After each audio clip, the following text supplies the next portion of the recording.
এটি কোনো জাদু নয়, এটি একটি ছোট বৈজ্ঞানিক পরীক্ষা।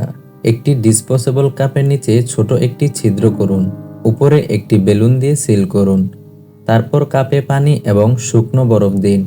এবার দেখতে পাবেন বেলুন থেকে ধোঁয়ার রিং বের হচ্ছে। ধীরে ধীরে একটি কাচের টিউবকে ভেজিটেবল তেলের মধ্যে ডুবিয়ে দিন। দেখবেন কাচের টিউবটি অদৃশ্য হয়ে যাচ্ছে। একটি রাবারের ব্রেসলেট আগুনে পুড়িয়ে ছাই করে সেই ছাই হাতের তালুতে লাগান এবং পানির সঙ্গে খেলুন। একটি টাকার নোট একটি কাচের গ্লাসে রাখুন, তারপর সেই গ্লাস পানিতে ডুবিয়ে দিন। তবুও টাকার নোট ভিজবে না। দুটি গ্লাসের মাঝে একটি বেলুন রেখে বেলুনটি ফুলিয়ে দেখুন। বেলুন দিয়ে গ্লাস দুটো উঠিয়ে ফেলা সম্ভব। একটি কাগজ খুব সহজেই আগুনে পুড়ে যায়, কিন্তু যদি কাগজটি একটি কাচের রডের উপর রাখা হয় তাহলে তা পুড়বে না। একটি পানীয়ের বোতলের মুখ একটি কাপড়ে রেখে তার উপর আঠা লাগান, তারপর বোতলটি উল্টে চেপে ধরুন। দেখবেন মজার ক্রিস্টাল বাবল তৈরি হচ্ছে।